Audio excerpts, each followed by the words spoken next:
فوراً ایک اشکال ہوتا ہے، اے اللہ یہ جنت ملے گی کب؟ قرآن کیسے انسان کی نفسیات کو جانتا ہے نا. ہم تو مر کے مٹی ہو کے ختم ہو جاتے ہیں، یہاں تو ہمیں کوئی جنت ونت نظر نہیں آتی. تو قرآن کیا کہتا ہے؟ اس وقت ملے گی جب دوبارہ زندہ ہوگے. انسانی عقل کہتی ہے دوبارہ زندہ کیسے ہوں گے بھائی، قبروں میں تو ہڈیاں ختم. قرآن آگے دلیل دیتا ہے وَلَقَدْ خَلَقْنَا الْإِنسَانَ مِنْ سُلَالَةٍ مِّن طِينٍ. اللہ کہتے ہیں ہم نے تمہیں بنایا کیسے، اس پروسیس کو تو دیکھو. مٹی سے اسپم بنتے ہیں. ماں اور باپ گوشت کھائیں گے یا سبزیاں کھائیں گے، یہی ہوتا ہے نا. وہ سبزیاں کہاں سے نکلی ہیں بھائی؟ جو ماں اور باپ جس سے ایگز بنتے ہیں اور اسپم بنتے ہیں وہ کس خوراک سے بنتے ہیں نا. وہ خوراک یا تو گوشت ہوگی یا سبزی ہوگی. سبزیوں میں آلو ہے، پیاز ہے، ٹماٹر ہے، پالک ہے، جو بھی ہے، گوبھی ہے. آپ زمین کو کھودتے ہو، اس میں کیا آلو پیاز ٹماٹر نظر آتا ہے آپ کو؟ اتنا سا بیج ہوتا ہے. اس بیج میں ایک سافٹ ویئر انسٹال ہوتا ہے جس کا کام یہ ہوتا ہے، اگر وہ خربوزے کا بیج ہے اس میں ایک سافٹ ویئر ہے جس کا کام صرف زمین، گوبر، پانی، مٹی کو میسج دینا ہے کہ اس دفعہ گوبر، پانی، مٹی کے ملاپ سے خربوزہ بنانا ہے. وہ صرف اس کے لیے رکھا ہوا ہے. وہ بیج خربوزہ ہے نہیں، تبھی وہ بیج تو ختم ہو چکا ہوتا ہے تھوڑے دنوں میں. آم کی گٹلی زمین کو میسج دیتی ہے کہ پانی ملے گا، دھوپ ملے گی تو کیا بننا ہے؟ آم. وہ مٹی ہے جس کو ایسے خوبصورت مراحل سے گزار کر ہمارا رب انار، آم، خربوزے، انگور بناتا ہے. اور گوشت جب کھاتے ہیں تو وہ گوشت بھی جانوروں نے زمین کی چیزوں کو کھا کے، وہ بھی کس سے؟ اسی سے تو گوشت بنتا ہے. مٹی ہے، قرآن کہہ رہا ہے جو اتنے پروسیس سے گزارتا ہوں. سب سے پہلے مٹی سے، مٹی کے خلاصے سے تمہیں میں کیا کرتا ہوں؟ تمہیں میں نے بنایا. ثم جعلناہ نطفۃ، پھر میں نے اس کو نطفہ بنایا، اسپم بنایا. اسی خوراک کے ذریعے کیا بنتا ہے؟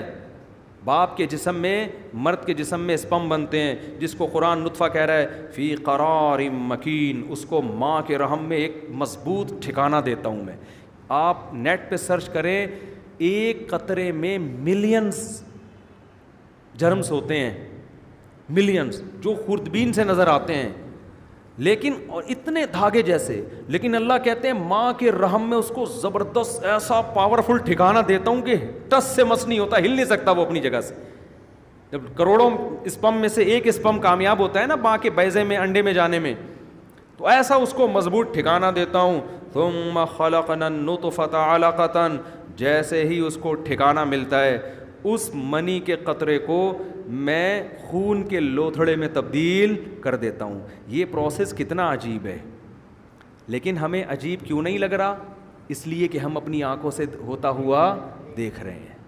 ورنہ مٹی سے منی بنانا، منی کو پھر خون میں تبدیل کر دینا. پھر اللہ کہتے ہیں فَخَلَقْنَا الْعَلَقَةَ مُضْغَةً، اسے پھر گوشت میں تبدیل کرتا ہوں، لحم میں. پھر فَخَلَقْنَا الْمُضْغَةَ عِظَامًا، اسی میں ہڈی پیدا کرنا شروع کر دیتا ہوں. گوشت سے کیا بن رہی ہے ماں کے پیٹ میں؟ ہڈیاں بن رہی ہیں. فَكَسَوْنَا الْعِظَامَ اللَّحْمَ، اس ہڈیوں کے ڈھانچے پر خوبصورت گوشت چڑھا دیتا ہوں. ایک عجیب سی چیز نہیں نکلتی بس گوشت ہڈی بن کے، پراپر پورا انسان بنتا ہے. اسی منی سے اس کا دماغ بن رہا ہے. جب ماں روٹی کھا رہی ہے، کھانا کھا رہی ہے، اس بچے کا برین بن رہا ہے. اتنی باریک باریک رگیں بلڈ کو سرکولیٹ کرنے کے لیے کہ ان رگوں کو اگر آپ کھولیں، چاند سے گھما کے زمین پہ لے آئیں، اتنی بڑی پائپ لائنیں ہیں جن میں خون سرکولیٹ کرے گا. وہ پورے پائپ بھی ماں کے پیٹ میں بنے، ان پائپوں کو سمیٹ کے گچھا بنا کے بچے کی کھوپڑی میں اللہ نے فٹ کر کے ناریل جیسی کھوپڑی اوپر سے مضبوط بنا کے پیک کر دیا اس کے اندر. پھر دل بنا دیا اس کا، وہ دل ہارٹ بیٹ شروع ہوتی ہے، گردے، پھیپھڑے، کلیجے، یہ سارے مراحل کس سے ہو رہے ہیں؟ مٹی سے. قرآن مٹی کو کیوں فوکس کر رہا ہے؟ اس لیے کہ اعتراض یہ ہوتا ہے اللہ مٹی سے دوبارہ کیسے بنیں گے؟ تو اللہ کہتے ہیں ابھی تو بھی مٹی سے بن رہے ہو، ابھی بھی تو مٹی سے ہی بن رہے ہو. یہ تو تم نے اپنی آنکھوں سے دیکھ لیا کہ مٹی کیسے خربوزے میں تبدیل ہوتی ہے، مٹی سے کیسے آم بنتے ہیں، مٹی سے کیسے گوشت بنتا ہے، مٹی سے کیسے منی بنتی ہے، مٹی سے کیسے ماں کے بیضہ بنتا ہے. پھر ان کا ملاپ سے، اسی خوراک سے پھر جو مٹی سے بنتی آ رہی ہے اسی سے بچے کی آنکھ، ناک، کان، دل، دماغ، جگر، گردے، پھیپھڑے، کلیجے، یہ ساری کی ساری چیزیں بنتی ہیں. قرآن کہتا ہے ثم انشأناہ خلقا آخر، پھر ایک بالکل الگ تخلیق بنا دیتے ہیں. نخرجکم طفلا، بچہ بنا کے تمہیں ماں کے پیٹ سے باہر نکال دیتے ہیں ہم. یہ بالکل الگ چیز ہے.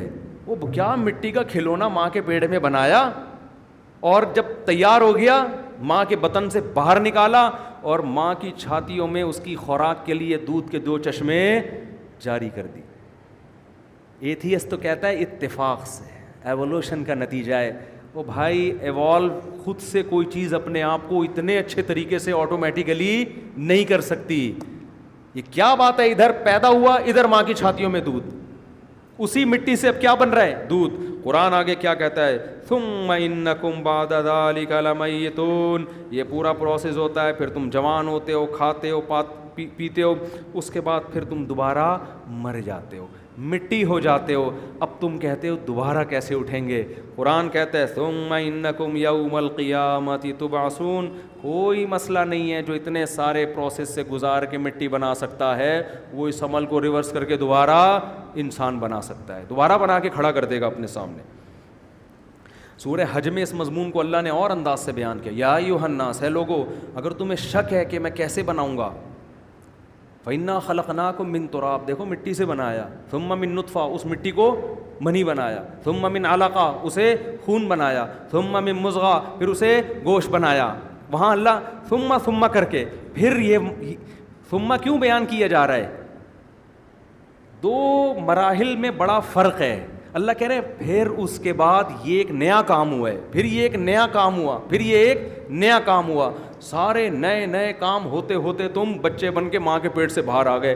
پھر ایک نیا کام ہوا، تمہیں جوانی کی دہلیز تک پہنچایا. پھر ایک نیا کام ہوا، تمہیں بڑھاپے کی طرف پہنچایا. لِكَيْ لَا يَعْلَمَ مِن بَعْدِ عِلْمٍ شَيْئًا، سب کچھ جانتے بوجھتے ہوئے بھی سب کچھ بھول چکے ہوتے ہو. تو قرآن کیسے دلائل دے رہے کہ جو خدا یہ کر سکتا ہے اس کو تم کہتے ہو یہ آٹومیٹیکلی ہو گیا. آٹومیٹیکلی تھوڑی ہو گیا، کوئی کر رہا ہے یہ.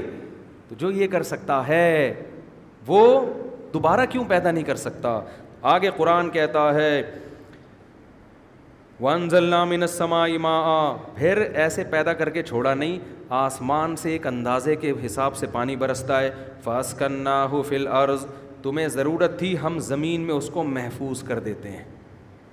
ایسے سسٹم زمین میں لگایا ہوا ہے کہ پانی جاتے جاتے غائب نہیں ہو جاتا، ایک سطح پہ جا کے رک جاتا ہے. کیوں؟ جو بچہ پیدا ہوا ہے تاکہ وہ اس پانی سے فائدہ اٹھا سکے.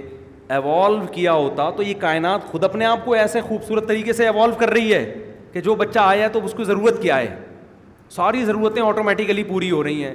قرآن کہتا ہے اسکناہ فی الارض وَإِنَّا عَلَىٰ ذَهَابٍ بِهِ لَقَادِرُونَ، ہم چاہیں تو اس پانی کو ختم کر دیں زمین سے. یہ ہم نے سسٹم بنایا ہے کہ ایک جگہ جا کے رک جاتا ہے. پھر قرآن کہتا ہے پھر ہم نے اس پانی سے تمہارے لیے کھجور کے باغات پیدا کیے. پانی مٹی گوبر کے ملاپ سے کیا بن رہا ہے بھائی؟ کھجور کے باغات، وَأَعْنَابٍ، انگور کے باغات، وَشَجَرَةً تَخْرُجُ مِن طُورِ سِینَاء، اور زیتون کا درخت پیدا ہوتا ہے. زمین میں آئل تلاش کرنے کے لیے کتنے ہزاروں فٹ گہرائی میں جانا پڑتا ہے. اللہ کہتے ہیں تم زمین کھودو کوئی آئل نہیں ہے، لیکن ایک درخت پیدا کرتا ہوں، اس کو نچوڑو گے، زیتون کا ایسا بہترین آئل، کولیسٹرول سے پاک اور ایسا ذائقے دار، وہ آئل میں اسی پانی اور گوبر اور مٹی کے ملاپ سے تمہارے لیے پیدا کر دیتا ہوں میں. تو اللہ نے اس صورت میں بڑے دلائل دیے اپنی قدرت کے. وہ تو اللہ قرآن میں دیتے ہی رہتے ہیں، مگر ہمارے دل بصیرت سے خالی ہو چکے ہیں. قرآن کہتا ہے انہا لا تعمل الابصار، آنکھیں اندھی نہیں ہوتی، وہ دل اندھے ہو جاتے ہیں جو سینوں میں چھپے ہوئے ہیں. جلدی سے میں ختم کرتا ہوں اس مضمون کو، کل ہم سورہ نور انشاءاللہ پڑھیں گے. اس میں اللہ نے اور اپنی نشانیاں بیان کی. آخر میں اللہ نے ان لوگوں کی حالت بیان کی ہے جو ان نشانیوں میں غور و فکر کر کے ایمان نہیں لاتے. قرآن کہتا ہے ایک وقت آتا ہے اذا جاء احدہم الموت، جب ان میں سے موت کا وقت آئے گا تو پھر جب تم آخرت کی ہولناکیوں کو، برزخ کی تباہ کاریوں کو اپنی آنکھوں سے دیکھو گے، پھر کہو گے رب ارجعون، اے اللہ مجھے واپس بھیج دے. اللہ فرمائیں گے کلا، اب نہیں ہو سکتا، اب یہ نہیں ہو سکتا. کیوں؟ انہا کلمتن، اب جو تو توبہ کر رہا ہے نا، یہ تیری زبان سے نکلا ہوا ایک کلمہ ہے جو ہوا میں تحلیل. اس سے پہلے توبہ کر لیتا، ایک لفظ کہہ دیتا اللہ معاف کر دے، آئندہ میں گناہ نہیں کروں گا، بڑا وزن تھا اللہ کے ہاں اس کا. اب کوئی وزن نہیں ہے. اور پھر آگے سور میں پھونکا جائے گا.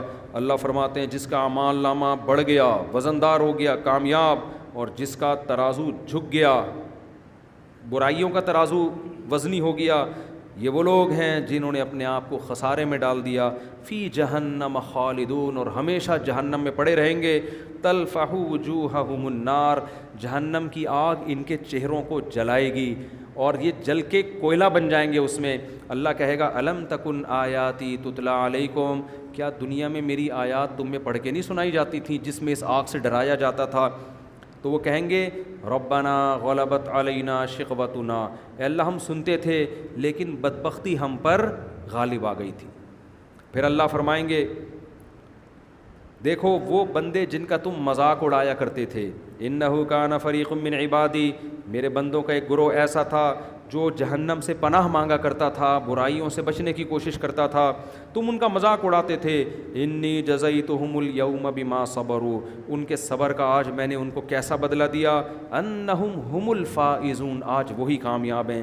سورت کے آخر کو اللہ نے ایسے ختم کیا افحسبتم انما خلقناکم عبثا، اللہ ہم سے خطاب کرتے ہیں کیا تم نے یہ سمجھ رکھا تھا، یعنی جہنمیوں سے اللہ خطاب کریں گے، کیا تم نے یہ سمجھ رکھا تھا ہم نے تم کو بیکار پیدا کیا ہے، بس کھاؤ پیو لائف کو انجوائے کرو مر کے ختم؟ کیا تم یہ سمجھ بیٹھے تھے؟ کافر کا تو یہی خیال ہے نا، کھاؤ پیو اچھا کرو برا کرو مر کے سب کیا ہو گیا ختم. افحسبتم، اللہ سوال کر رہے ہیں یہ تم کیسے فضول باتیں یعنی سوچ کے زندگی گزاری تھی تم نے. افحسبتم، یہ سوچا تھا تم نے، انما خلقناکم عبثا، کہ تو ہم نے تم کو بیکار پیدا کیا، وانکم الینا لا ترجعون، اور تم ہماری طرف نہیں لوٹائے جاؤ گے. نہیں لوٹایا جانا اس کی علامت ہے آپ اپنے آپ کو کیا سمجھتے ہو؟ بیکار، جس کا کوئی مقصد نہیں ہے. کافر سے پوچھے نا کیوں پیدا ہو گیا نا، ویسے ہی ہوگا، اتفاق سے ہوگا تو جو مرضی کرو. اللہ کہتے ہیں فتعال اللہ الملک الحق، جو حق بادشاہ ہے وہ اس عیب سے پاک ہے کہ ایسے ہی پیدا کر دے. تو یہ سورہ مومنون کا خلاصہ میں نے آپ کے سامنے پیش کیا. بھائی عقل مندی، میں تو جب یہ آیتیں پیش کرتا ہوں حقیقت ہے کہ میرے دل میں شاید آپ سے بھی زیادہ خوف پیدا ہو رہا ہوتا کہ میں اتنا بیان کر رہا ہوں، میں عمل میں کتنا اتر رہا ہوں. اس اللہ تو سب سے پہلے ہم سے پوچھے گا نا. تو مجھے یہ آیتیں پڑھ کے بہت خوف آتا ہے کہ اللہ نے ہم پر حجت تمام کر دی ہے.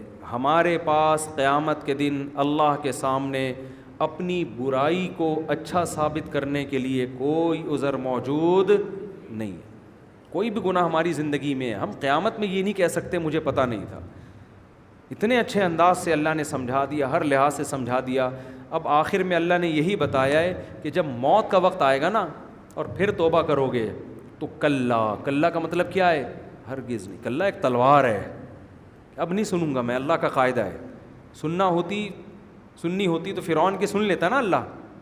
فرعون نے ڈوبتے ہوئے صرف یہ نہیں کہ ایمان لے کر آیا، بڑی ڈیٹیل میں ایمان لے کر آیا، تفصیل کے ساتھ. کیا کہتا ہے؟ آمنتو، صرف اتنا کہہ دیتا نا، کہنا چاہیے تھا نا کہ میں اللہ پہ ایمان لے آیا. سب سمجھ جاتے ہیں نا فرشتے کے کیا کہنا چاہ رہا ہے، لیکن نہیں، اتنی ڈیٹیل میں ایمان لے کر آ رہا ہے. ساری زندگی حضرت موسیٰ کو ستاتا رہا. ڈوبتے ہوئے کیا کہہ رہا ہے؟ آمنتو، میں ایمان لایا، انہو، کہ بات یہ ہے، تفصیل سے بتا رہا ہوں میں کس طرح کا ایمان لے کر آیا ہوں.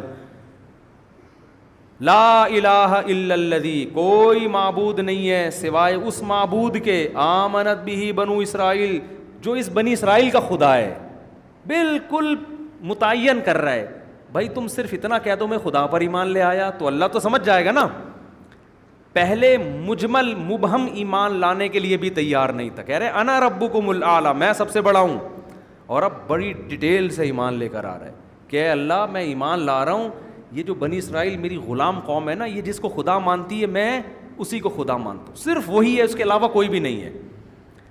پہلے اجمالی ایمان لے آتا، مان لیا جاتا.